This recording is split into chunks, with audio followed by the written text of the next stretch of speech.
Good evening to everybody watching all over the world. I hope you are hearing us loud and clear. Again, we say that literally.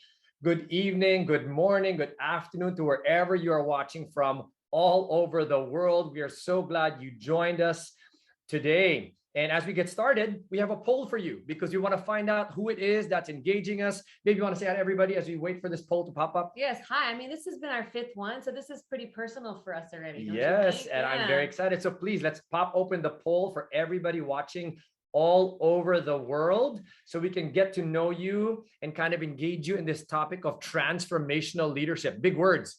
So let's unpack that. The poll should be on your screens now. The team is popping this open, and as you're signing on from wherever you are at, please engage the poll.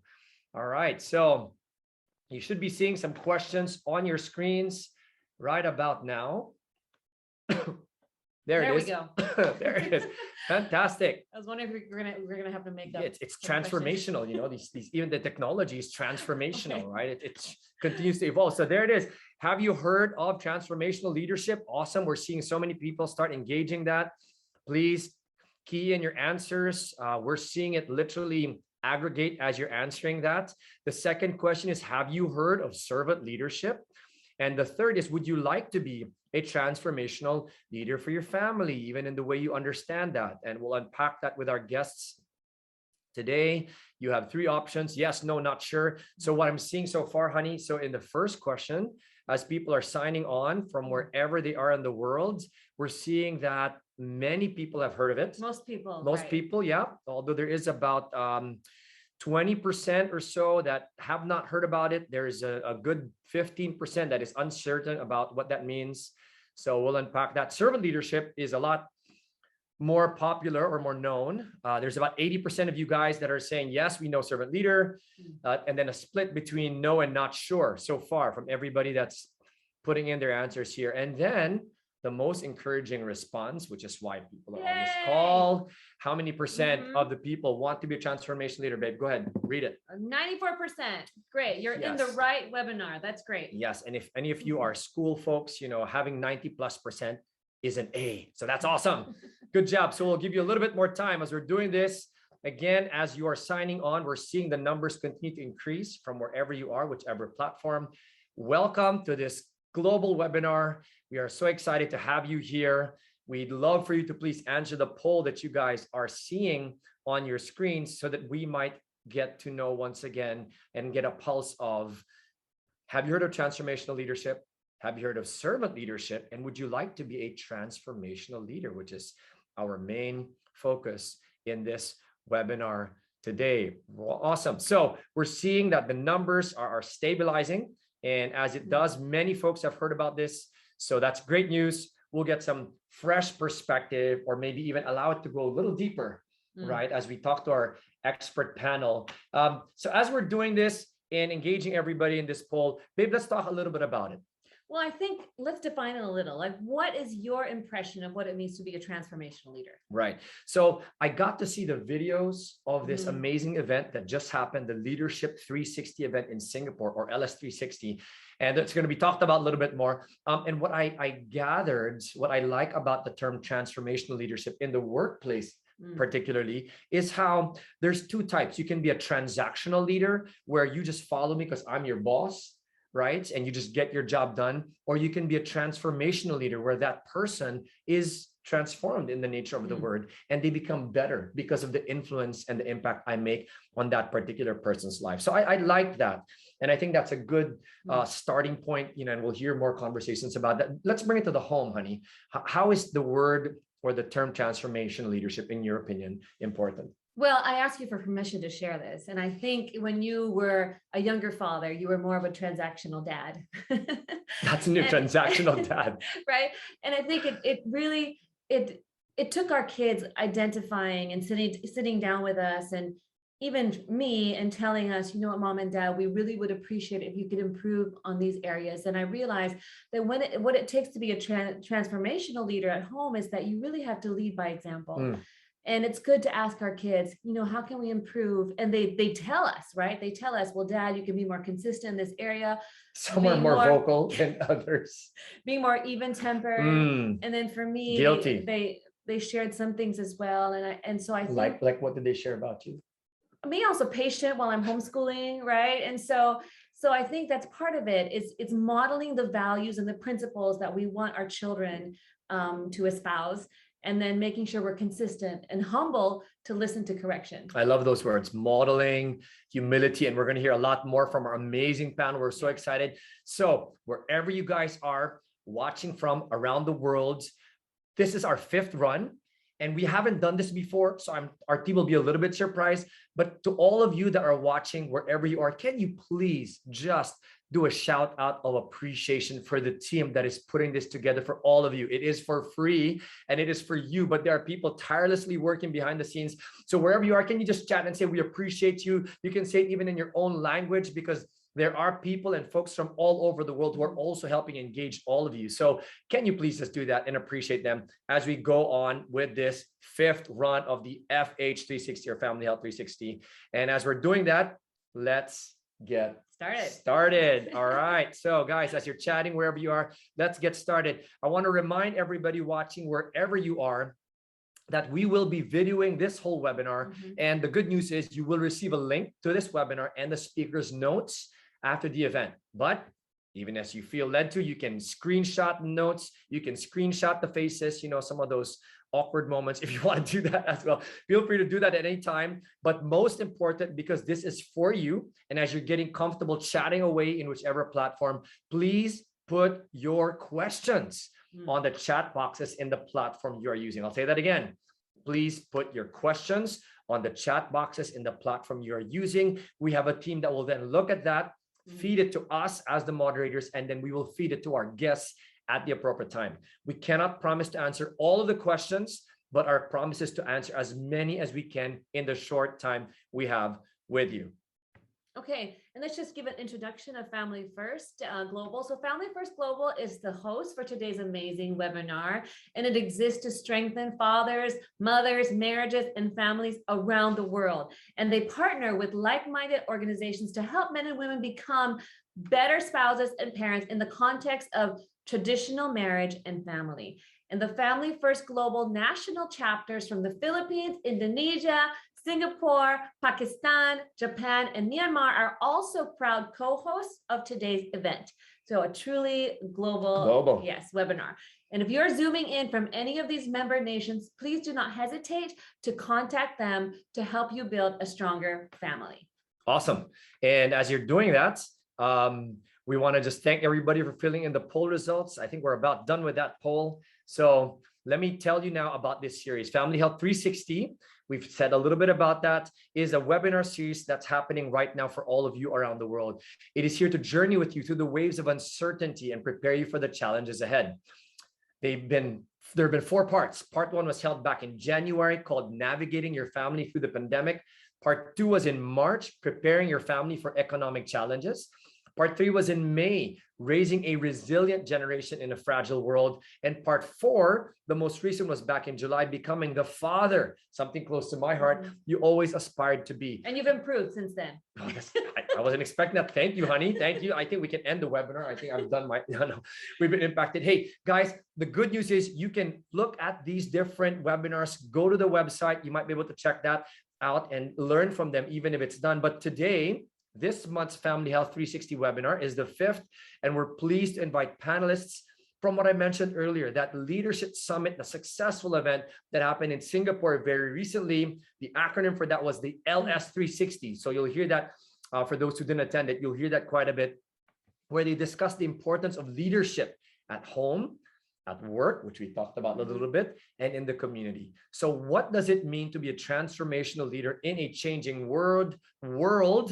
That's what we'll unpack today. To introduce our guests and give a quick background of this recent LS360 event, we have the founder and chairman of Fellowship of Fathers Foundation and Family First Global, the global best-selling author of Be a Better Dad Today, and a teacher of leadership courses at some of the finest business schools in the world, calling us all the way from the US. I consider him a mentor as well, who I look up to. Ladies and gentlemen, let's please welcome Professor Gregory Slayton. Thank you so much, Edric. Thank you, Joy. And thank you to everyone who's joined us. Because if you've joined us, that tells me that you want to become a better leader for your business, of course, for your community, absolutely, and for your family. You know, I've been doing research in leadership, and I teach, as Edric was kind enough to mention, I teach leadership at some of the world's finest universities. And one thing I've come to see is that leadership is critical, not just for Fortune 500 companies, but for communities, for families, for all organizations, whether it's a sports team or a church or a small business, anything, leadership matters. In fact, I have an expression I've used a lot, and I've actually put it in some of my books. Leadership is destiny. I didn't make that up. I got that from my mentor, John McCain, the former US Senator John McCain. He would always say, Gregory, leadership is destiny. And it's so true. Now, for those of you who joined us in Singapore, thank you so much. For those of you who weren't able to, again, both on YouTube and on the Family First Global website, you can go back and get a lot of great tips from world-class CEOs, including the CEO of Intel Corporation, my dear friend, Pat Gelsinger, who joined us. He was supposed to be with us in person. COVID prevented that, but he joined us online, and it was a wonderful, a very open, very honest sharing about some of the lessons he's learned and things that we can learn from. And then we had a Q&A session. We had the Minister of State from the government of Singapore. A lot of great things, a lot of great learnings there. And I want to just sum up. In fact, it was so good. And so many people said, hey, can we follow up? Can we have more information on transformational leadership? That we change the schedule so that we could make this Family Health 360 about transformational leadership. You're going to hear from two great young leaders who are practicing transformational leadership at their companies, in their communities, and in their families. And that is critical, right? We all want to be successful on the work front, and that's important. And we understand that's important. But can I just tell you this, a guy who's probably a lot older than most of the folks on this call, it is equally or more important to be successful on the family front, and yes, on the community front. And by community, we mean friendships, not just friendships like how was the ball game last night, but really talking and really sharing and true deep friendships. So those three things are so important. And three things that I really learned in Singapore at the LS 360 is one, that it is very important that we have a vision or a plan. We call it for families, we call it a noble family vision. For corporations, we call it a noble corporate vision. But it has to be something that really inspires people. It can't just be, well, I'm the CEO, I want to make a lot of money, or we're the board, we want the company to make a lot of money. No, that doesn't inspire anybody, right? It has to be inspirational. Same for your family, right? I've written a book called Be a Better Dad Today. There's a chapter on how to construct a noble family vision that hopefully will go on for many years and even generations and help guide your family forward. So number one, we need a vision. Number two, we need allies for the journey. We can't do it ourselves, right? It's impossible. We can have a vision, but we need allies. And that's your family. That's your colleagues, your employees. You think of them more as colleagues and partners. So important. And thirdly, we need courage. And I really am going to speak to that a little bit later, but courage is vital for leadership. No true leaders can be successful without courage. Why? Because leadership requires making difficult decisions and walking by faith. So as the Lord said to Joshua, as you know, in the first, those of you who are Bible readers, you'll remember in the Old Testament, the first book of Joshua, God said 4 different times in the first chapter, be ye strong and courageous. Ladies and gentlemen, let me just close with this before I introduce our great speakers today. You can be a transformational leader. Some people think, no, I wasn't, I'm not tall enough, or I didn't go to the right university, or I don't speak fluently, or whatever. One thing that we see again and again and again in the Bible and in our lives is that people rise to leadership, right? And you can be a transformational leader for your company, for your community, and most importantly, for your family. So with that, I want to introduce two dear friends who have been kind enough to join us. They were both key participants in the LS360 event in Singapore. And first of all, we're going to hear from Samuel Ko, who is a great brother, a wonderful CEO, and also a great father and friend to many in Singapore. Samuel is the chief executive officer of a great company, Yu Hong Seng Limited, which is if you live in Southeast Asia, you know that brand because it's a big brand. It's a beverage conglomerate. It's a publicly traded company on the Singapore Stock Exchange. And Samuel has come in and is doing a phenomenal job taking that company to the next level. He is an experienced business leader. He's been a C-level executive, even though he looks so young. He's been a C-level executive for quite a long time. And one thing I appreciate about Samuel, he is willing to share both his successes, but also the lessons he's learned in his career. So I know we're going to learn a lot. He's been with Coca-Cola, with Unilever, with Yum Brands. He successfully led the setting up of new business ventures and strategic investments. But again, we're going to hear from Samuel, not just about succeeding on the work front, being a transformational leader at work.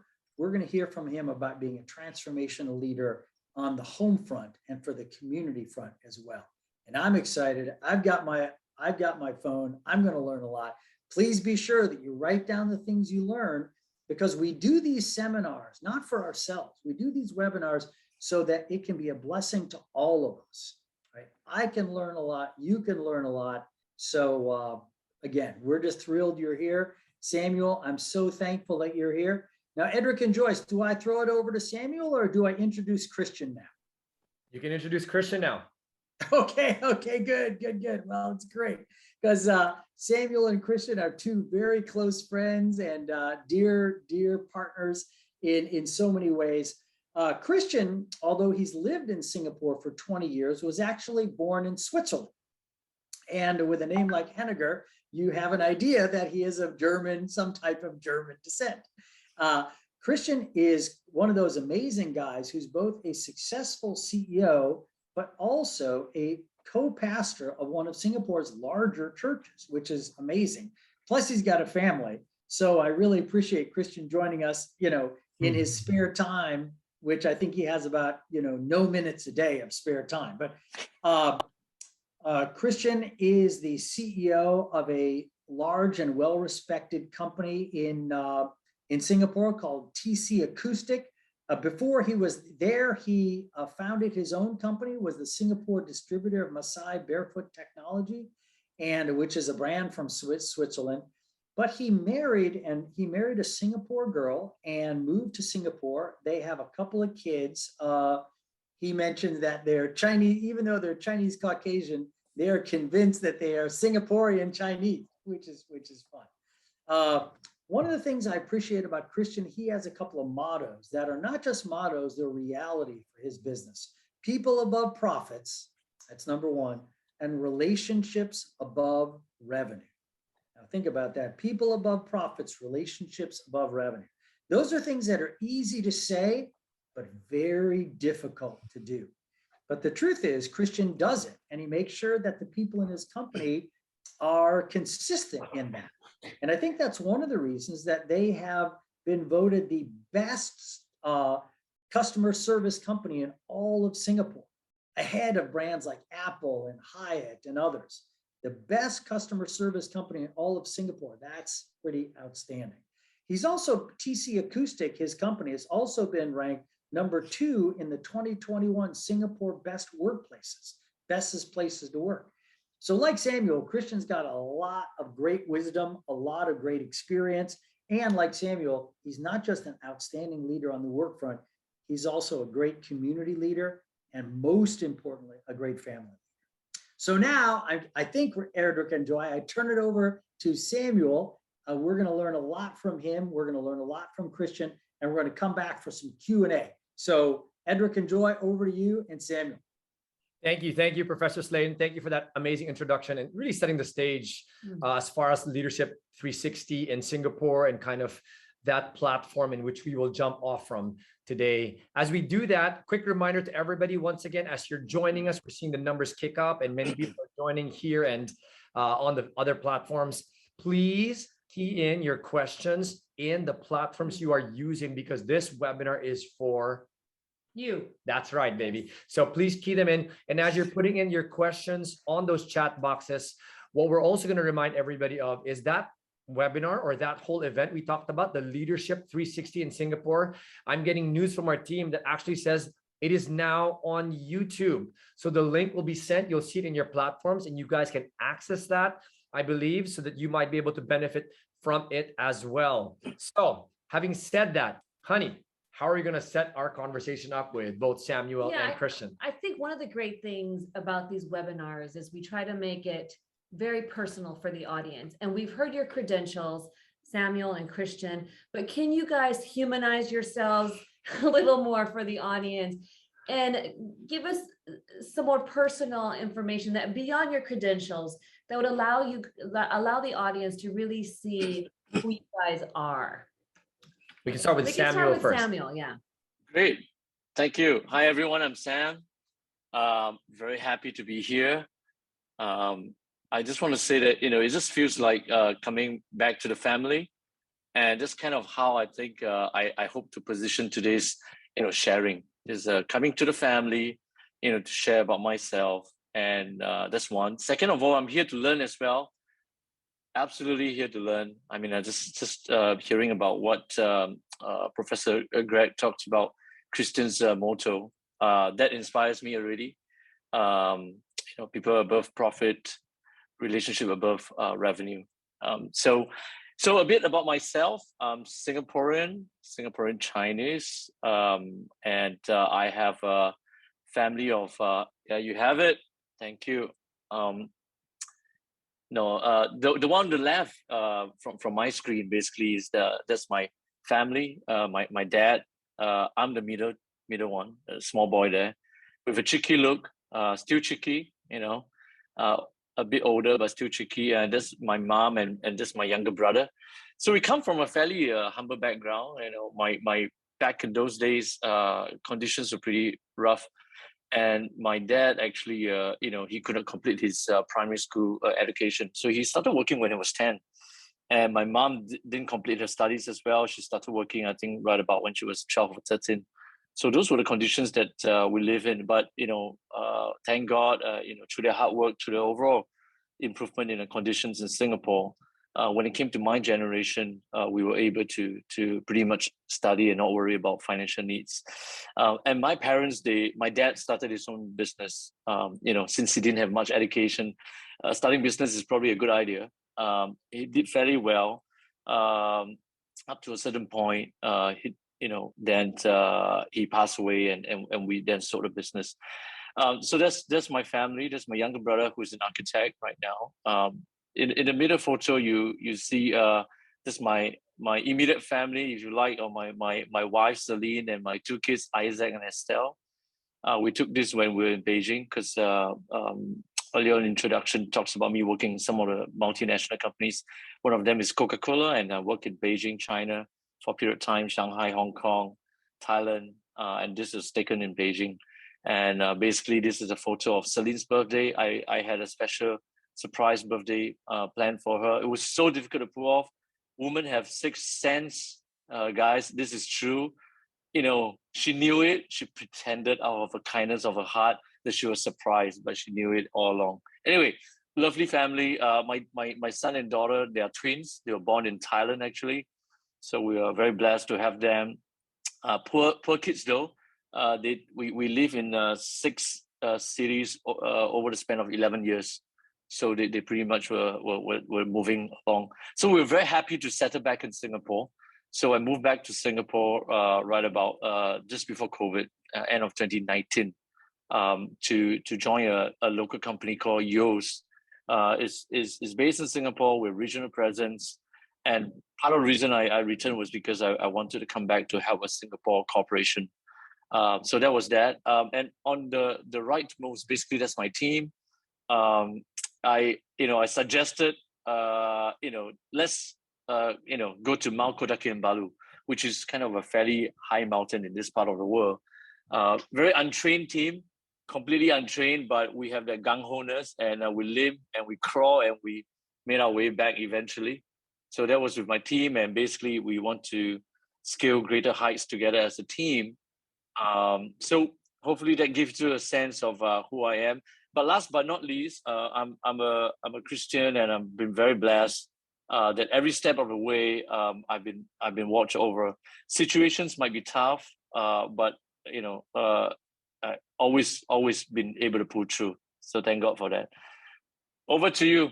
Thank you, Samuel. Yeah, and congratulations for pulling off that surprise to your wife. I know what that's like. It's hard to pull off surprises, and being able to live in 6 different cities over 11 years. That amazing. we salute you. Having kids. My wife. We salute both of you. We have 6 kids. I cannot imagine us transferring. No, and we're not transferring anywhere. We're not transferring anywhere. We are part. So before we carry on our conversation with Samuel, let's hear from Christian. Christian, the same way. Can you please give us a little bit of who you are outside of all the credentials that we've heard, so we can set the stage and have this wonderful conversation with you both and Professor Slayton on transformational leadership, not just in the workplace that people see, but even in the homes. So go ahead. Yeah, sure. All right. So, hey, everybody. It's a real pleasure talking to everybody here. And looking forward to learn tonight, because we are always learning. And yes, as said, I was born in Switzerland. And like a true blue Swiss, I'm supposed to be sweet like chocolate and precise like a Swiss watch. And I had never thought that I would actually end up in Asia. But all things usually don't go where we sometimes think they will go. I was growing up, you see various pictures here, but I grew up in Switzerland. Normal, simple family. My dad was an officer in the military. My mom was just staying at home. And when I was like 8 or 9, our dad left us. So my mom brought us up all by herself. And throughout my childhood, I think I was already being prepared to move to Asia, because Bruce Lee was my superhero. I watched all of his movies. And then as a kid, I started with judo. And it was such a passion that I made it into the judo national team. And now, please don't mistake judo with MMA. Okay, judo is a sport. I do not know how to beat somebody. I could not defend myself. Judo is like a pure sport. And but yeah, I learned a lot about leadership in my judo life as well, which maybe we can talk about a little later. And then in my early 20s, I suddenly met, not suddenly, but I met a girl, and she was from Singapore. And we went to school, and I went there from Switzerland. She went there from Singapore. And one day I told her that I love her. And you can go back one. I told her that I love her. And she said something I will never forget. And it totally changed my life. And she said, hey, you know what? I like you too, but I will never leave my church for you. And I was like, that must be like a cult or something, right? She's like having this Swiss hunk in front of her, telling her he loves her. And she says, yeah, I like you too, but I'll never leave my church for you. And it all worked out. I really did follow her to Singapore, and we have 2 children. As you can see, 2 boys, 4-year-old and 10-year-olds. And they only identify as Swiss during the Soccer World Cup, because Singapore never makes it into the Soccer World Cup, but Switzerland does. So I've been here for almost 20 years. So if you can just quickly go to the next slide. So I'm extremely involved in my church as well. So once in a while, I do speak there as well. Heart of God Church, like, the Heart of God Church. We We have about 4,000 members, and the average age is 22 years old. So it's a very young church. And I also run a company, TC Acoustic. And the two photos that you see, one of them is we receiving an award for being a great place to work. And that really means a lot, because it's not an award for revenue or for innovation or for, you know, profitability, but it's an award for that is about people. We have a great culture in our company. And of course, the leadership team is making that happen. And I think because of the great culture, just a couple of months ago, the Singapore national newspaper gave us an award for being a great customer service company. And again, it's about people. That's why I put it up here. It's always about people, because when you take care of people, of customers, it's taking care of people. And yeah, I love my life. I love what I'm doing. And yeah, back to you, Edric and Joy. Thank you, Christian. Again, I was impacted by the fact that your wife said, I am not moving. Yeah, I think what's becoming very clear here is that Samuel's wife and Christian's wife are amazing women, which I wish they were here as well for us to interview, but I can imagine they're part of the transformation journey. So let's jump into that, right? Let's jump into that. Let's pull in Samuel back on the panel, as well as Professor Slayton, and let's jump into this amazing discussion. Thank you both for giving a little bit of your, as Joy said, the humanized side outside of the credentials, so that we can be real with the folks here as we talk about leadership in all areas, not just in the workplace, but also in the home. So here's a question we want to open up for the three gentlemen here. And Professor Slayton, we'd love to hear this, because I am personally curious to hear this as well. We want to look at this area of transformational leadership, and let's look at a little bit of your journey. At what point did you see the trajectory change for you, and what was it that did that for you? We'd love to hear, what were you like before? What is that turning point? And as a result, you are the leaders that you are today. Maybe we can start off with, let's start off with Samuel. My pleasure. So, you know, Andrew, I don't think it's that dramatic in my case, at least. It's probably a more gradual process than a point in time. But maybe I'll just share a bit more on the family front first, and then later on, if we want to talk about business front, we can. So a bit about my background, right? So I come from a traditional Chinese family. So there isn't really a strong role model for me, to be honest, for a dad or a husband. You know, back then, the definition of dad's role is just bring home the bacon, right? Once you've done that, dude, you're off duty, right? And my parents didn't really have a great relationship. They actually separated when I was in my teens. And that really disrupted, you know, kind of how I was growing. And basically that could be a time where, you know, one can get really confused and kind of drift away, if you like. But, you know, thank God I became a Christian. I get to know friends who have good values. And I start to see other models of family that is outside my family. And by the way, sadly, on my father's and mother's side, they come from broken families as well, right? And if you double click down to their siblings, most of them have broken families. So I would say that there's a few of us, myself and my brother, who kind of were safe from that sort of predicament. And I think a large part is due to the fact that we were able to, you know, be in a community where we can learn very positive models, learning from others that first and foremost, that, you know, if you're a husband or your father, you have to lead. Whether you like it or not, you have to lead. It's not just about bringing home the bacon. It doesn't cut it anymore. And the reality is that if we as men, as fathers, as husbands, do not lead the family, it will just drift. It will drift to the path of least resistance, and that might not be a great outcome in many cases. So that was something that was important for me, learning from others, learning from the Bible and all that on the role of being father, leading. And maybe let me just unpack that a bit. When it comes to leading, what it meant for me was that it was important for us as a family to agree on what is important for us, who we are as a family, what do we value, what do we not value, and what do we not want. So for example, you can go, so we have a list of items, right? What do we value? We want to be kind to each other. We want to love each other. We want to say encouraging words to each other. The contrast is true. We do not want to say things that are mean to one another. So that was kind of something that's really important, and it's a gradual process. And even today, as I'm here to learn. I was in the earlier forum in Singapore to learn. It's a journey. So learning from a community was really important for me. So I think from my lens, it's really more a gradual process and a consistent process. For first myself, I think we need to first transform ourselves and be transformed daily before we can impact the lives of our family members and corporation for that matter. So I think I'll just pause for now. Yeah.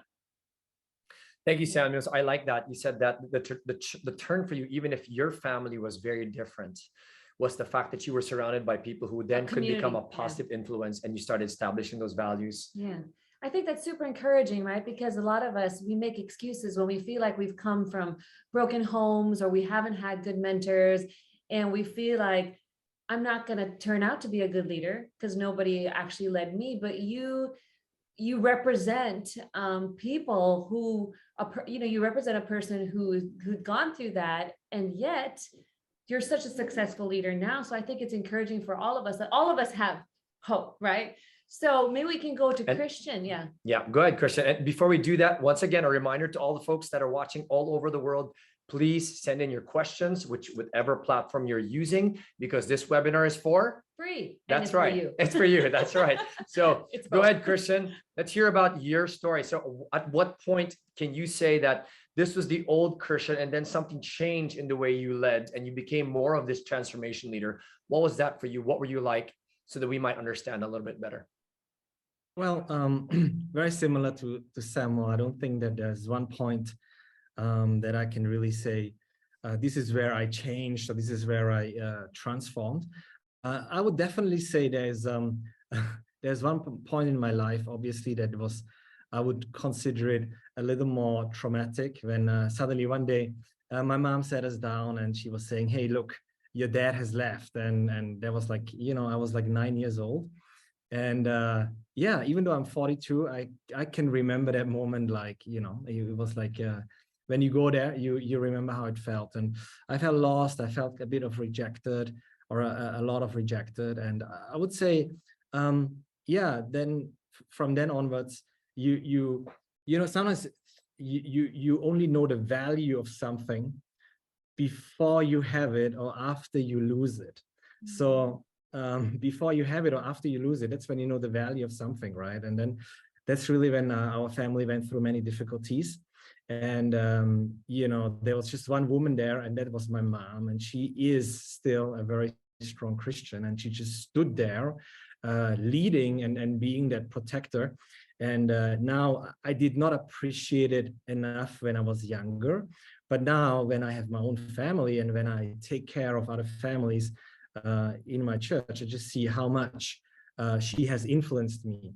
But it wasn't so fast. So in my teens, then I went in judo national team. And I would say quite a bit of leadership that I have today is probably influenced by that. In my judo, I learned that, you got to have a growth mindset. You got to learn, you got to, even when you have you fail in something, you lose a tournament, you got to learn, you got to go on. But another thing that I really learned as well, and I think that's a great value in judo, is I learned to respect people. And in judo, no matter whether the person is a man or a woman, or is from Switzerland or from Asia, wherever they are from, you respect each other.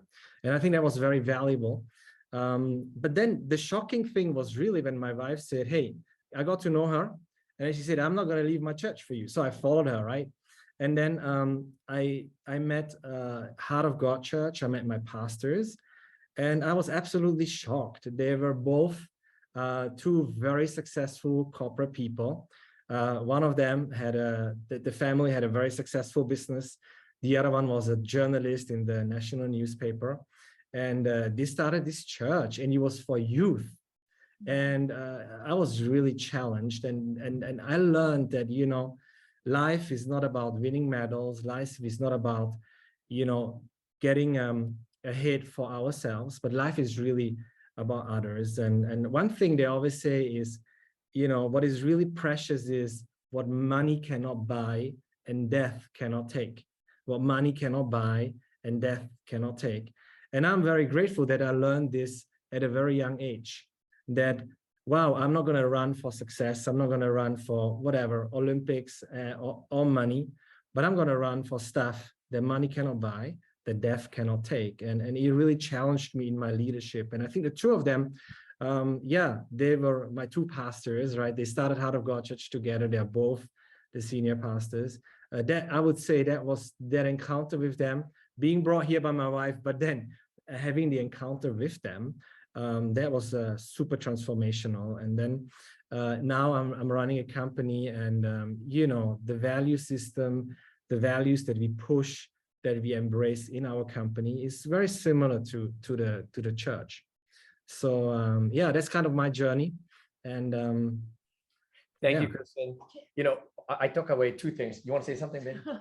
Just before Before I forget, go for it. when you said things that money cannot buy and death cannot take, can you elaborate a little bit on what those things were to you, what you recognized for the audience, so that we will also. Yeah, of course.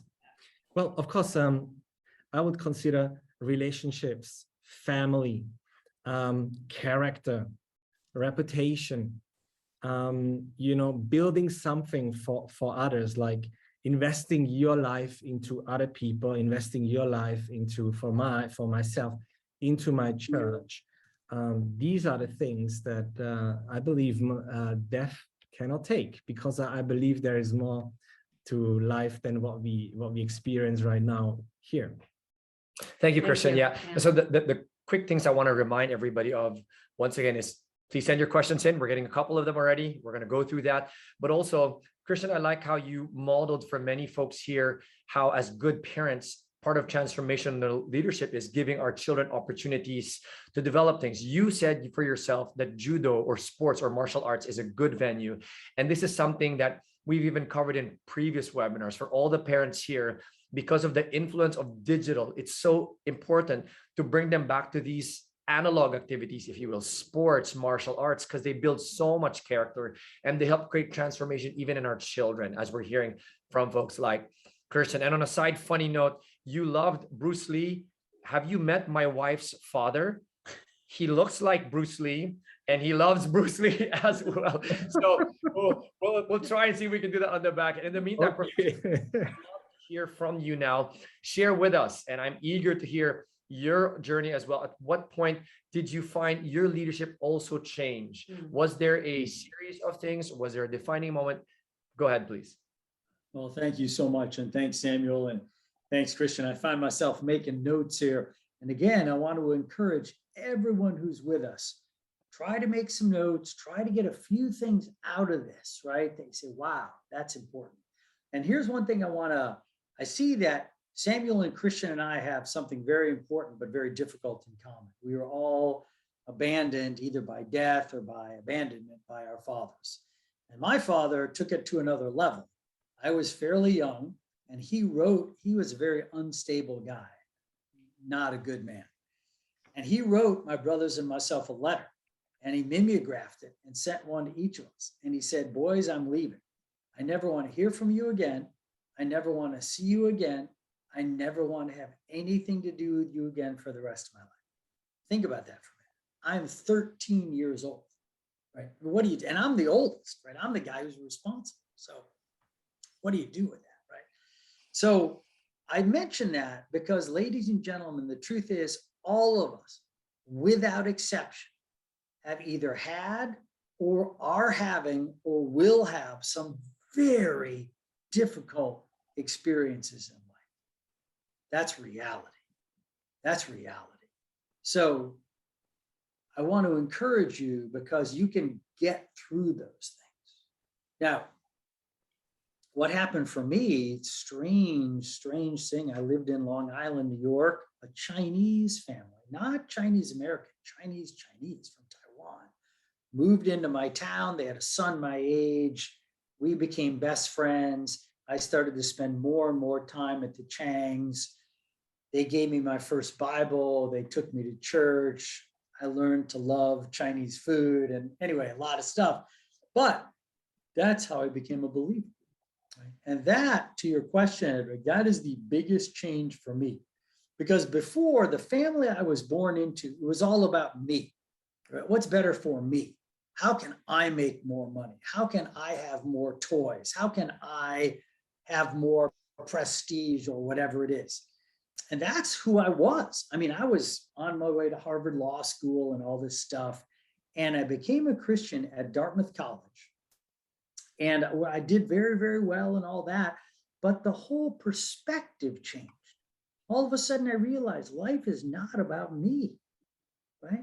And I think if we're going to really be transformational leaders, that's one of the most basic things we have to realize, that life is not about me. It's about us. It's about the team. Like Christian said, the things that, money can't buy and death can't take away. I love that. Relationships, your reputation, right? The good that you've done in the world. Every day we have a chance to do good, right, in this world. Maybe small acts of kindness, maybe big acts of kindness. So Edric and Joy, if I go back, that really was the beginning of a change that's taken 40 years. I mean, it's taken 40 years and I'm still learning and I'm still making mistakes. And I want to encourage everybody out there that one mistake you will not make is loving other people. Love covers a multitude, as the Bible says, love covers a multitude of sins, a multitude of mistakes. Let's be sure that we are loving, right? We can do that. I've been a CEO of pretty big companies. Yes, sometimes you have to deliver bad news, but we can do it in a kind and a loving way. Sometimes we have to deliver bad news to our children or even, members of our family. We have a rule, the 10-to-1 rule. And that means 10 times as much love and affirmation and attaboy. Hey, son, I saw you took care of your younger brother the other day when he fell and scraped his knee. I'm so proud of you. That's fantastic, right? That kind of affirmation, let's be sure we're doing that 10 times. For every one time we're saying, son, that was not good, what you just did, and we got to have a little talk, right? 10 times more effort. Discipline's important, but discipline in the context of love. So those are just a couple of thoughts on things that have changed in my life, but I'm still learning. I mean, I'm 63 years old. I'm no spring chicken, but every single day, every single week, every single month, I want to learn to be a better leader, a better transformational leader, a better friend, a better family member, a better brother. So that's my goal. And I'm so thankful to be here because I've already learned some great stuff today. Yes, likewise. Thank you, Professor Slade. And I like that tennis one. I know we heard that in the past webinar. So let me just appreciate you. Thank you for your insights. Christian, thank you for your insights. Samuel, thank you. That's three already. That's three, but we'll keep going.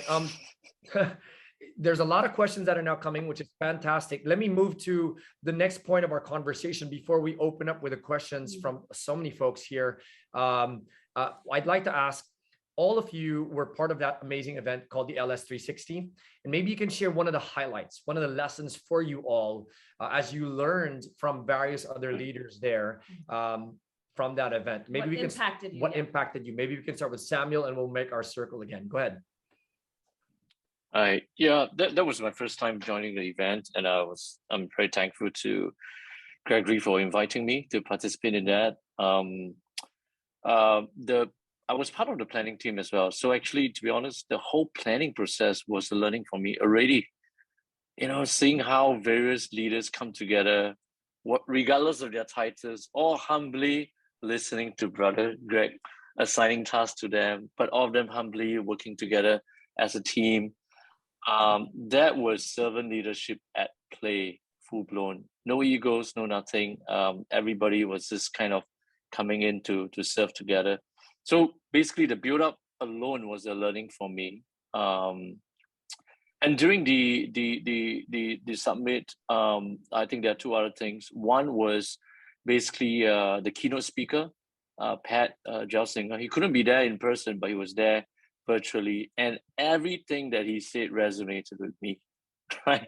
Well, because I felt that I'm going through the same journey, but on a much smaller scale. I'm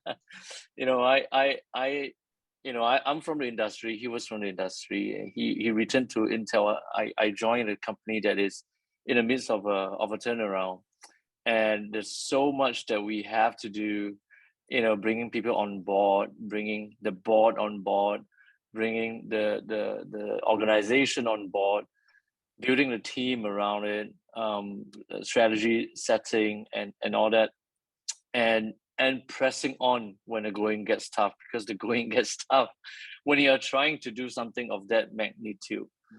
So just hearing that really encouraged me a lot. And I think that one key takeaway for me and probably for all of us here is that we might think that our difficult experience is unique, but it's actually not unique.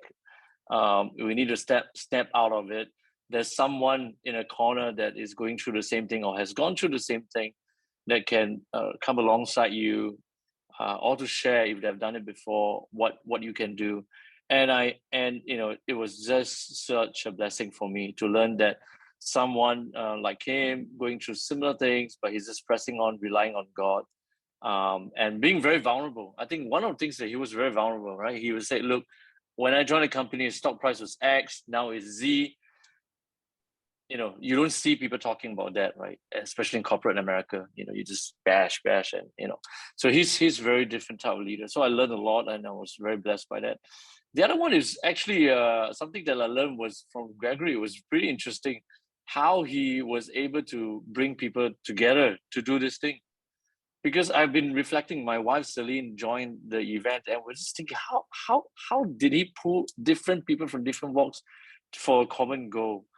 I think that is leadership in itself, and that's something that I learned. So a lot of stuff going on, but I'll just say that from the build up, seeing people do servant leadership, I learned a lot. Pat, his transformational leadership and being very vulnerable, I learned from that. And also seeing how Gregory trying to rally people from all walks of life for a common goal. That was an important learning for me as well. So, yep. Yeah, Professor Slayton, I've learned, has a way with people. It's something magical. He gets you to say yes to do something that you wouldn't think you would say yes to. It's a very special It's skill. a gift. Yeah.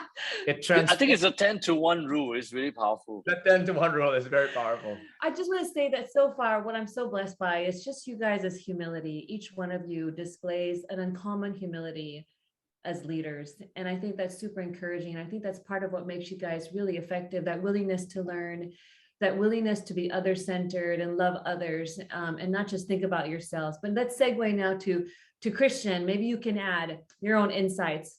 Highlights from that summit, event. Yeah, highlights from the event. Well, one of the highlights was I met Gregory the moment he landed in Singapore, because a common friend introduced us to each other. One of the things I think we connected, Gregory has a very young spirit. He revealed his age, but he still has a very young spirit. And I think that's what connected us, and kind of gives me a, picture of the future that while we can't control the outside, we all grow older, but I think we can make a choice on the inside, whether do we stay young, and even as a Christian, right? We should always be open and have a young spirit, because changes come all the time, and the moment we don't want to change anymore, that's really the moment that we will not change anymore, and I think that will be a very sad thing. And so besides, of course, that evening with Gregory, or the first encounter, like Samuel, I love to listen to Pat Gelsinger. He said so many good things, and we brought our whole team team there, and there are many things to follow up on. But he said one sentence which really resonated, especially as a leader and leading other people. He said, if you're in it for the increments, you're in the wrong job. And I think sometimes when we come to certain places, we can become very careful, because when we first start out, like when I moved to Singapore, it was easy. I had nothing to lose. I was young, I had no career, I had like nothing. I had nothing to lose. And, then you build up something and you become careful. But I realized it was a great reminder when he said, if you're in it for the increments, you're in the wrong job. And I think every day we want to make a difference. We want to make a big difference in other people's lives. And that should be a constant reminder to us. That's what I try to inspire our team as well. Look, I didn't hire you to make a small change, just do a job. You come in, I trust you, you make a big difference here. You do it, okay? Whatever you need, you can do it. And when we trust people, I think from my experience, they will rise to this occasion. So, but I love that he said it, because, I run our company, we have 70 employees, but he has Intel, that is such a huge company, and he still has this spirit of faith, right? And I'm not here for the increments, I'm here to make a difference. And I love that about him. Thank you, Christian. We're about ready to get the viewer questions in. Professor Slayton, highlight from you, from the event. I'm just going to be very brief, but I do want to encourage everybody to check out the YouTube of that event, because it was powerful. There were, as Samuel and Christian shared, there was a tremendous amount of learnings. For me, being kind of one of the behind the scene guys who kind of help pull things together, again, the power of teamwork. There was you don't serve I don't know how, I think we had 400 plus, I know we had 400 plus people, and then the global broadcasts and all this other stuff. It doesn't happen by accident. We had a great team behind the scenes working it hard. We had a great team in the camera, and the whole thing was a beautiful thing. And it reminds me of one of the catchphrases that we always use at Family First Global: together we are stronger. Now, let me close that just with this, because we're a Christian organization. We serve all families, by the way. We serve Muslim families and Buddhist families and Hindu families, and we love doing it. We serve all families. But we do that because we believe that God loves all families. So again, that slogan, together we are stronger in Christ.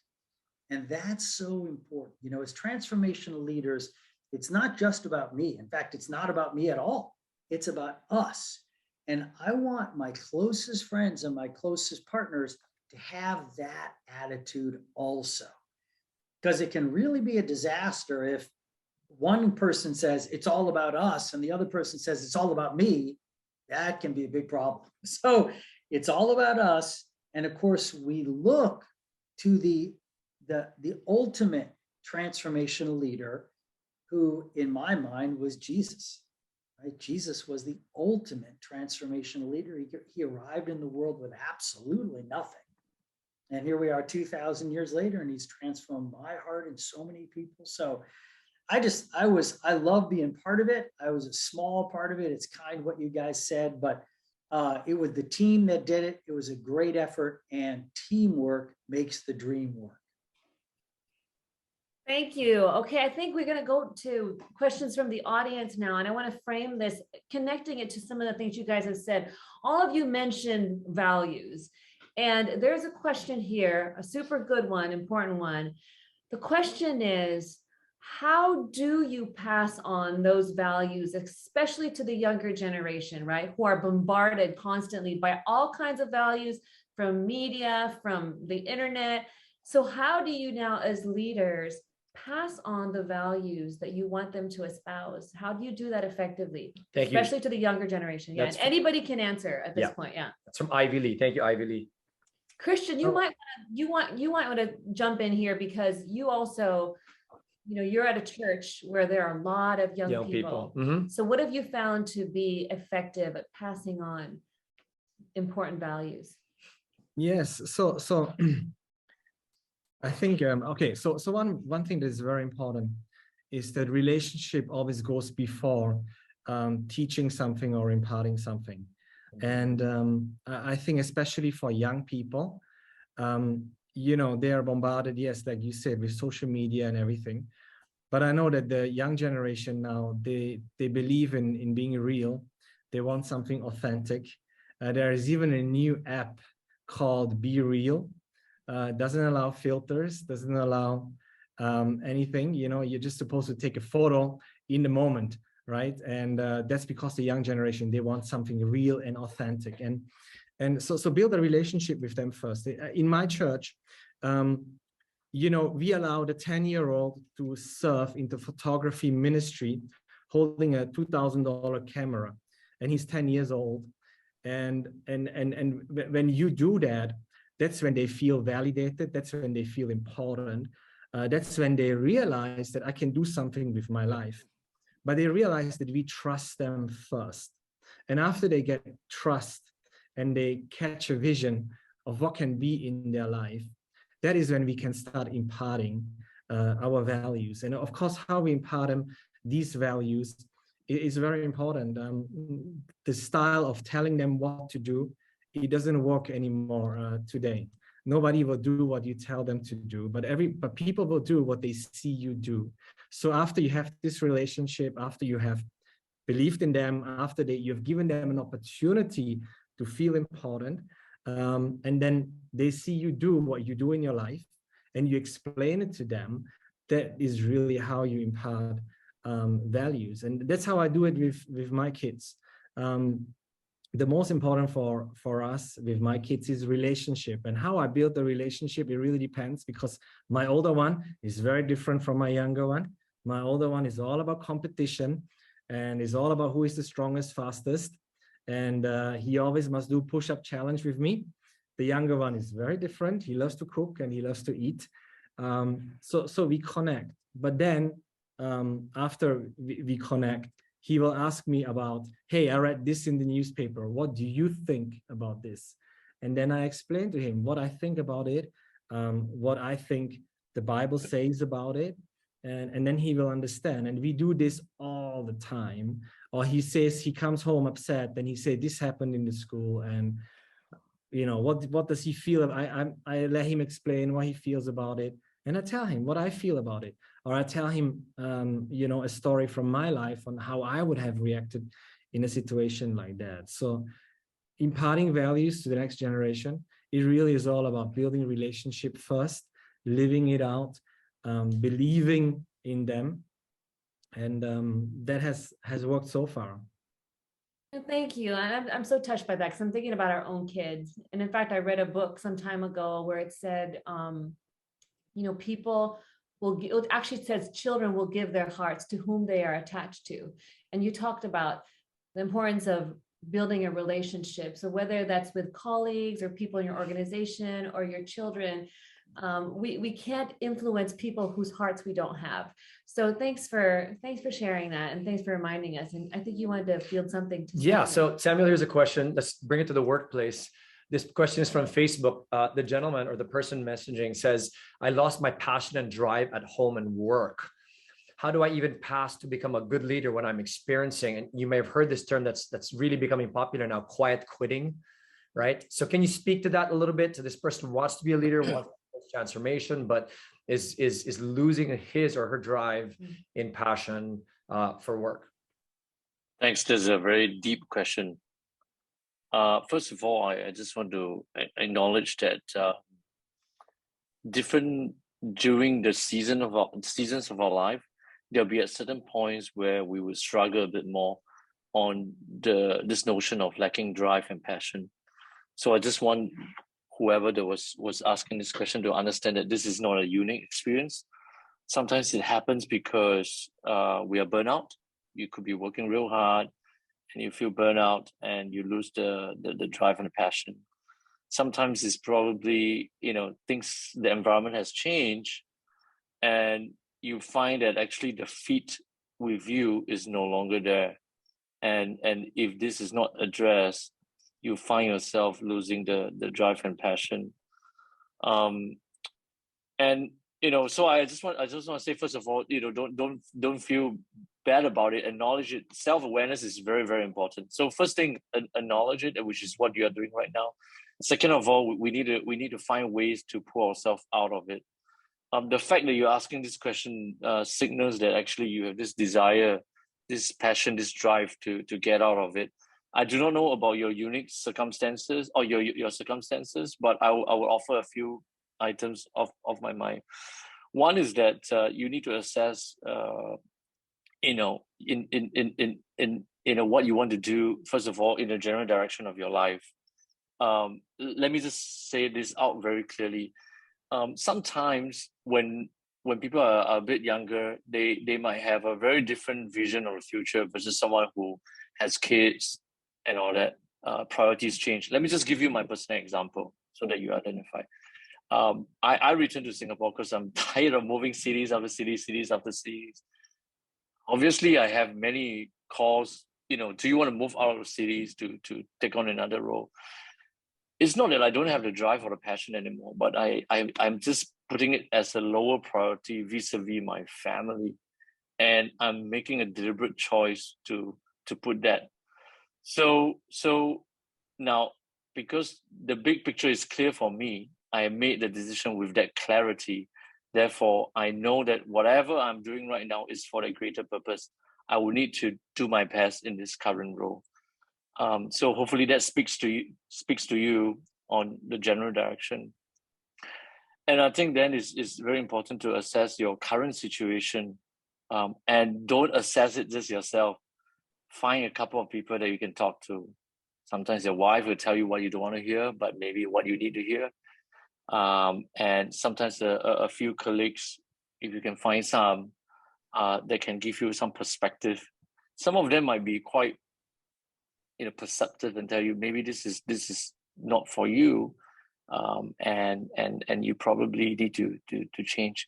Let me just share from my personal experience. I mean, a lot of times I had situation where I have to step way out of my comfort zone, plunging into something that I am not familiar with or is very challenging, right? But I know that if I continue to stay in my comfort zone, I'll reach a point where I would stagnate, right? So maybe that is something for yourself to assess whether are you at that point. Probably is about making that change to move into something else. Yeah, and again, I think that the first one is really true. Please don't feel that you are going through alone, because I've every day my day I have like countless people I need to talk to, right? My team, like they're feeling down, and I need to just talk to them and help them understand. And sometimes it's a bit of that perspective change, and that would help. So hopefully that helps. Join Hedrick. Thank you, Samuel. Let's go to Professor Slayton. There's a specific question I think will be perfect for you. Mm-hmm. And so this one is from a dad, and he's asking, how do I become transformed as a father? Because I myself am not consistent. I think he's coming from a place of discouragement. So maybe you can offer words of encouragement to him. Sure. No, it's a great question. And a little bit like Samuel, let me say, first of all of us have down days, right? And as fathers, as business people on our community, all of us have down days.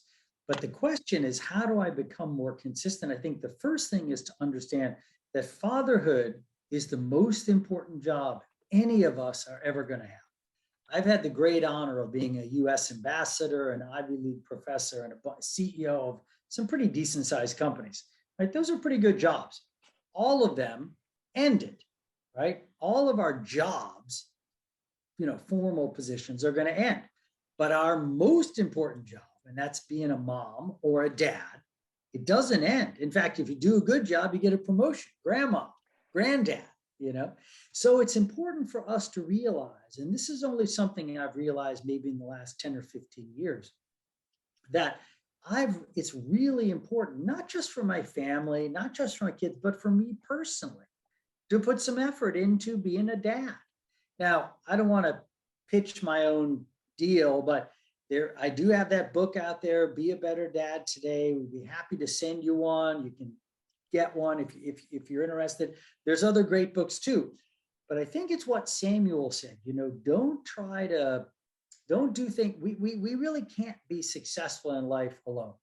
I've really come to see that. The US Army, two of our 4 children are US Army officers. Hoorah, right? And one saying in the US Army is, you fight alone, you die alone. I'm going to say that again. You fight alone, you die alone. And that's true in life also. And a lot of us guys, for whatever crazy reason, think that we can do it by ourselves. Loneliness is an epidemic in America and frankly, all around the world. The number of men who self-identify as having no personal friends has increased 5 times in the last 20 years, by a factor of 5 in the last 20 years. So, pick up some good books, be sure, reach out. Maybe you're saying, well, I haven't really talked to anybody, reach out to an old friend, reach out to your pastor, reach out to somebody that maybe you don't even know very well, but you have a lot of respect for, right? Talk to them about being a good father. If you're in one of the nations that Family First Global is part of, this is exactly why we exist. We exist to be a blessing to guys like you, guys like me. We all need help. No father, no mother, no family can make it on their own. We need allies. Remember that old saying, you fight alone, you die alone. Let's not die. Let's be sure we have close allies for the journey, and we have the vision, remembering that fatherhood is my most important job. I have a vision for the kind of father I want to be, kind of family that we want to have, and that vision sustains me even in the tough times. Thank you, Professor Slayton. There's a question that I want to springboard off of what you said, how loneliness is an epidemic, right? And I think that the question is coming from that place. The person asking the question says, leading the family often feels like a big responsibility. How do we handle this overwhelming feeling and share the burden with your partner and family? I mean, again, that idea of I feel so alone, I want to do this right, but I feel so overwhelmed. So any tips from any of the gentlemen here on how to help navigate that and share the burden with your partner, family, and maybe we can even extend that into the workplace. How do you share that burden even in the workplace so that you don't feel isolated and alone? Very quickly going to say, the old saying, a burden shared is a burden halved, right? It's vitally important that we share with our close friends, with our colleagues at work. This idea, this is an American thing, this John Wayne, tough guy. I'm gonna do it all on my own, and that's widespread. That's not just America. That's a widespread thing about what it is to be a man. That's wrong. That's wrong. It's fine to be tough. It's fine to be emotionally resilient, but we absolutely need friends, partners, loved ones we can share. Samuel, I'm sorry, I didn't mean to step on your toes. Over to you, bro. No. Thank you. No, I just actually I wanted to build on that when Professor Gregory was sharing, is that basically if for transformational husband or leader, you need to work with your spouse, your wife. My wife is really amazing, right? And I can't imagine doing anything without her. So I just want to put it up front. It's not like this thing is not like a husband. Yes, we are to lead, but we need strong partners, and this is a very important thing to call out. I would say that from my personal experience, I actually have to make deliberate effort. Again, my background is that for the past 11 years, I've been moving cities after cities after cities. Right, it's pretty tough. Wherever I go, I'll search out the church. I'll search out a community, and reach out thick skin. Not very Asian, but thick skin. Go out, be vulnerable, get to the group, share, learn from others. When I came back to Singapore, well, there's obviously COVID past 2 years, and it was very difficult to connect with anyone. I actually signed up for a men's group, and with a bunch of strangers.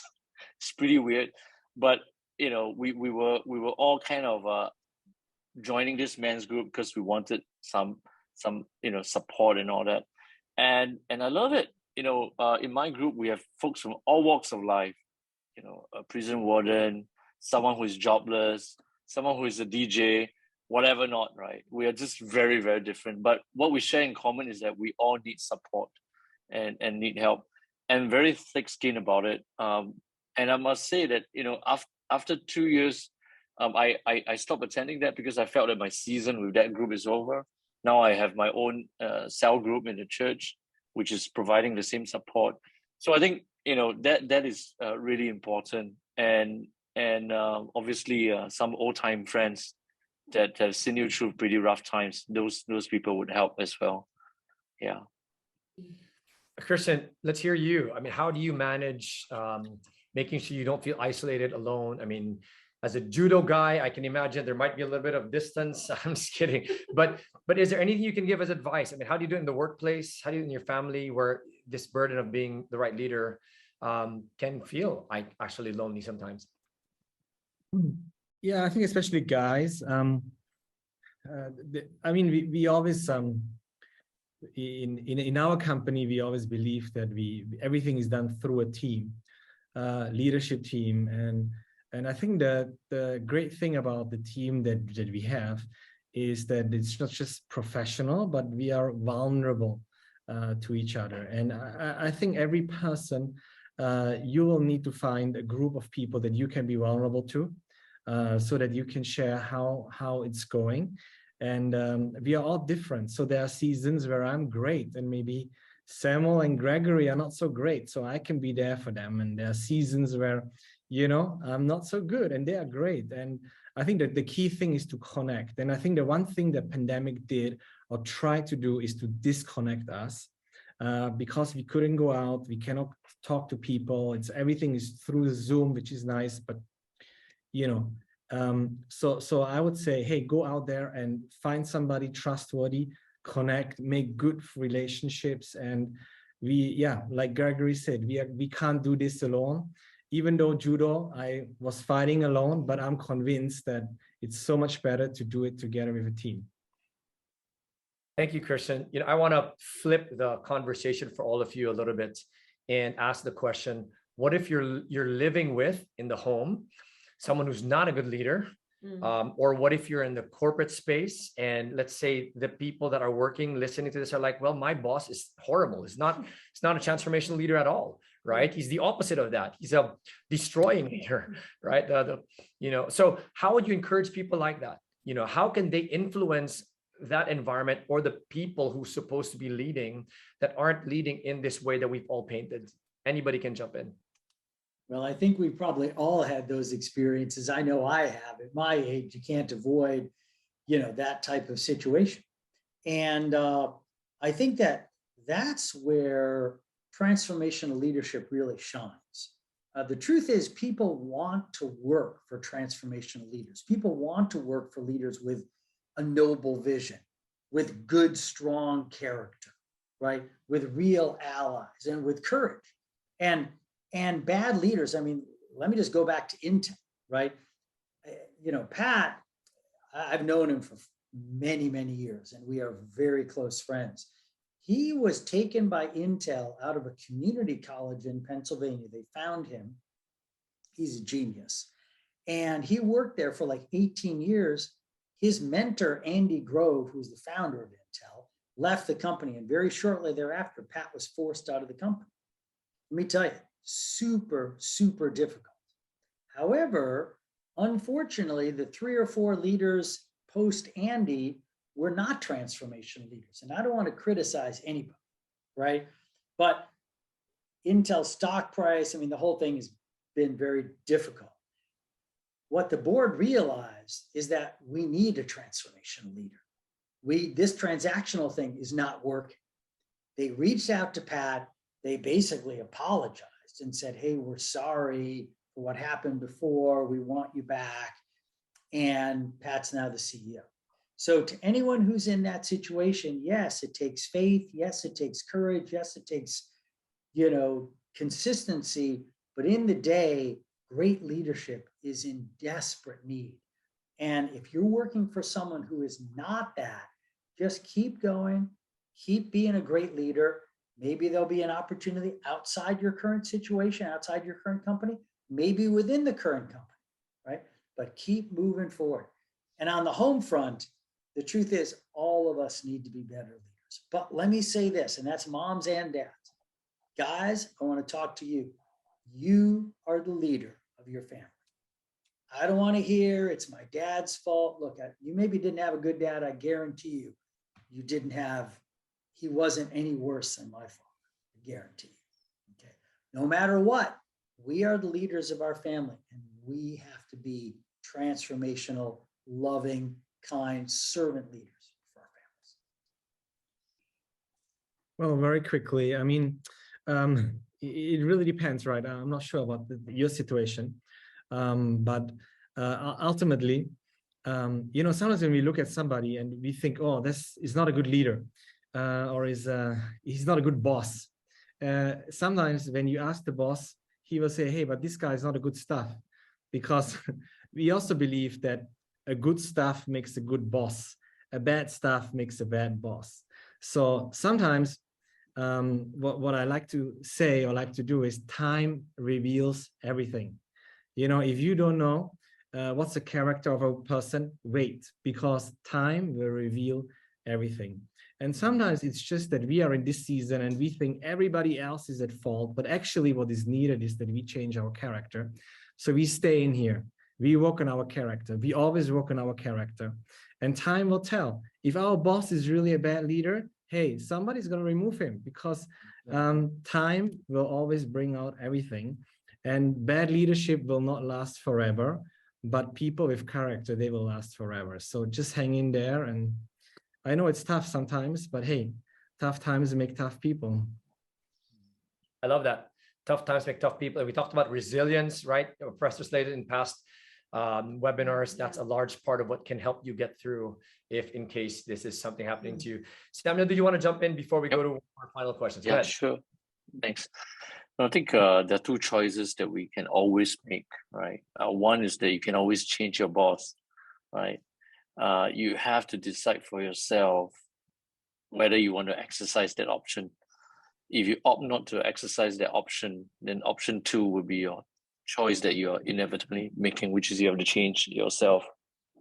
What do I mean is that ultimately we are all leaders, right? So first we have to look at ourselves. How can I be a better leader? Now, if you can be a great transformational leader, even though you have a difficult leader, that's great. Everybody's gonna see it. Within the organization, outside the organization, you're gonna feel better. You're gonna grow as a leader. You're gonna go somewhere, regardless. Okay, so I think that personal choice is really, really important. The other one is on choosing the boss. We have to understand that different ones they go through patches, and maybe they are at some point. Some of them are they need help. You can be there to help them, because ultimately we're there to solve problems. As leaders, we are there to solve problems. So it's important to see, is there some way I can help this leader? Let me tell you, I go through a lot of bosses, right? And some of the most difficult bosses who are not transformational became very good friends, because though they're not transformational, but they actually have very good heart. I'm not saying transformational leaders don't have a good heart. I'm just saying that this particular guy is not transformational, but he has a good heart, and that works good enough for me. Okay, but look, what happened was that he was difficult. I worked up to 2 a.m. almost every day with him, very little recognition, but past a certain phase, he said, look, you're doing well, you're great, it's time for you to move on. And I went to bigger roles than him, right? And we are very good friends. And I almost hired him to work for me at a certain point in my career, right? But what I'm trying to encourage is that, yes, I understand that. I feel bad for you, whoever is that going through, because, leaders, they're there, not all of them are that great. But let's make our personal choice to be good leaders, transformational leaders ourselves. And that's something that we can hold ourselves accountable to. Thank you, gentlemen. We're about ready to wind down. There's still a bunch of questions. We tried to answer as many as we can, but we'd love to now close with this thought. Yeah, I just wanted to quickly say that, as a husband, he's a boss I cannot get rid of, right? You said that some bosses you can change, but I wanted to say Wait, for the that, record, you don't want to get rid of me, right? of Just saying. course Every not, Sunday but we I'm go- saying Okay, that maybe just there are checking. women out there, wives out there who have struggled. Like, what if my husband is not stepping up as a leader or as a, Oh. as a good father to our kids? And one of the things that's always encouraged me is I really have prayed for Edric for so many years. And I've seen him radically change through the years, not because I've nagged him, but because God has done an amazing work in his heart as a leader. And God convicted me that I still have to respect him and do my role, right, as a wife, but respect him, honor him. And that will inspire him to also be a better leader and to appreciate him. I just wanted to add that for all the wives out there, in case you're listening, right? I wasn't expecting that. Merry Christmas. Thank you for that information.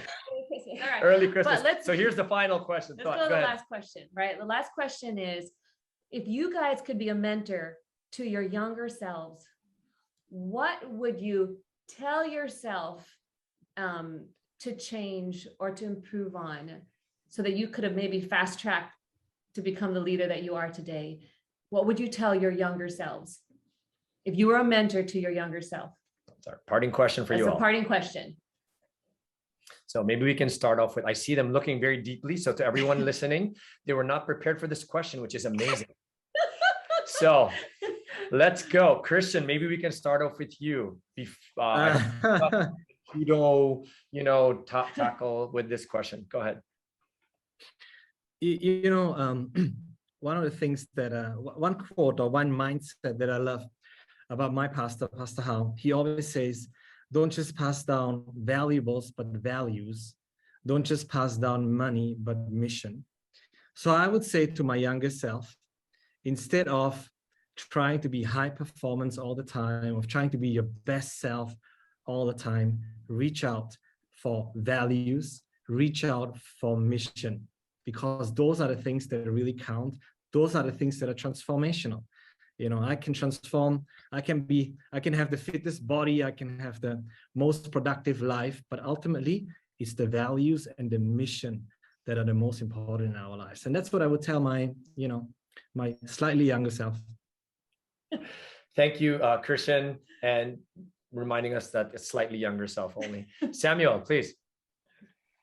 My case is probably slightly different. I would say that in my case, I would tell my younger self to take more risk.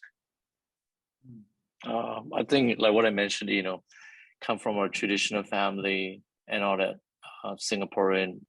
So I absolutely think I've gained so much from taking risk, learned so much. So yeah. Thank you, Samuel. Professor Slayton. We can close with Professor. We can close with you, please. Well, thank you very much. And let me just say thank you to everybody. I know we've got many, many hundreds that joined us on Facebook Live and obviously YouTube and a bunch of different platforms. So thank you to everybody who took time. I really hope and pray that this has been a benefit to you. The most important thing isn't what we're trying to say, it's what you're learning and what I'm learning. I've learned a lot tonight, so I'm great. I mean, I really appreciate that. And I'm greatly appreciative of everybody's time. Boy, there's so much, at my age, you think back and man, there's so many things I wish I knew in my 30s or 20s or even 40s or 50s, right? One of the things is what I said earlier, that fatherhood is the most important job. I didn't know that. I didn't do that early in my life. I did know that I did not want to be like my father. And if, like Christian or Samuel or myself, if maybe you didn't have the greatest role model as a dad, don't think for a second that you have to be like your dad. You do not. God can help you change. Your spouse, or moms also, right? Your spouse can help you. Good friends can help you change. The Holy Spirit can help you change. And so you are not just automatically going to be like your dad or be like your mom or something. Not at all. One of the things along those lines that I wish I took a little bit more seriously, and it's something that now I tell all of our portfolio CEOs, feedback is the breakfast of champions. I want to say that again. Feedback is the breakfast of champions. I might think I'm the most compelling speaker, the smartest guy in the room or whatever. Okay. But for sure, when you ask your close friends who really love you and care for you, they're going to tell you the truth, which is that speech was not very good or whatever, you know. And that's what we need. We need to do that to grow. We need to do that to continue to move forward as leaders, as people, right? Continue to grow with a whole lot of different ways, but encouraging feedback from others, those who love us, those we work with. You know, feedback is the breakfast of champions. Thank you so much, Professor Slayton. So with all the people watching all over the world, can you please join me in thanking our panelists? Thank you so much, Christian, Samuel, Professor Slayton. It's been a privilege learning from you and with you. As we wind down now, what can people look forward to, honey? Yeah. We just want to announce that, you know, this is actually part of a bigger series, right? Family Health 360 has been a series of talks, webinars that have been happening. And so you could actually access them, right, through the different platforms of Family First Global. But there's going to be another webinar on December 3, and all the participants will receive an invite from Family First Global. And you can learn more by checking out Family First Global's website, Instagram, and please save that date. It's going to be a great topic again, I'm sure. Yes, that's right. So FB as well, WeChat, right? So save the date. So thanks to everyone for joining us. Our speakers are going to say goodbye in a little bit. Before that, can you please do this with us in appreciation of the team? Please fill out this poll. We have 3 quick questions for you all. It's going to come up on your screens. Ready, set, go. Please fill in the poll as we wind this down. We want to find out how helpful was this particular webinar for you guys. Do you feel inspired to push forward on your journey as transformational leaders? And the third will be, will you plan to join our next webinar? So you're seeing that on your screens. It's popping up, 3, 2, 1. Polls, please fill that out for all of our team to be able to do even better as we get ready for the last and the 6th webinar that's coming up. And Professor Slayton said feedback is the breakfast of champions. So we need to be able to eat some of that. Speaking of eating, I'm sure many of you are going to go into that, whether it's dinner or breakfast or lunch, wherever you are. So please, again, fill in that poll as we wind down our time. And as you're filling out that poll, a couple of parting thoughts on what we've experienced so far. I love this session. Any highlights for you as we wind it down and say goodbye to everybody? First, I want to thank you for being a good leader, not just in at work, but really at home. And I've just made me appreciate you more. And I think, as I shared earlier, what I've seen in all of them is that humility, that willingness to learn, really focusing on having a relationship with people whom they're mentoring, who are in their organizations, or may it be their family members as well. And I think the key is always being willing to change too, like never reaching a point where you feel like you've arrived or you've hit a plateau where you're not willing. Like all of them came into the call saying, you know, I'm excited to learn from this session. And I'm thinking, what more do they have to learn? We're expecting to learn from all of them. Right. And it's just that humility that I'm never going to plateau as a leader, because there's always going to be room for change. Wonderful. And improvement. Yeah.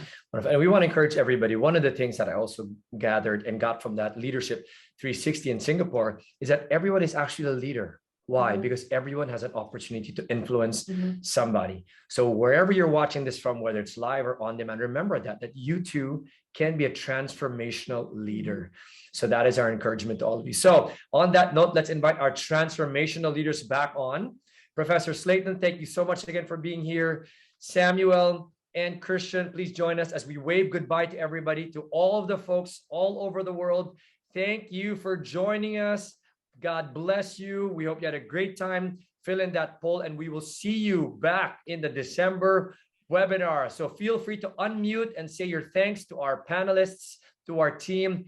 Everybody that's on this call can actually do that. And to our speakers, Christian, Samuel, Professor Slade, please feel free to also just say goodbye to all of the participants watching from wherever they are in the world.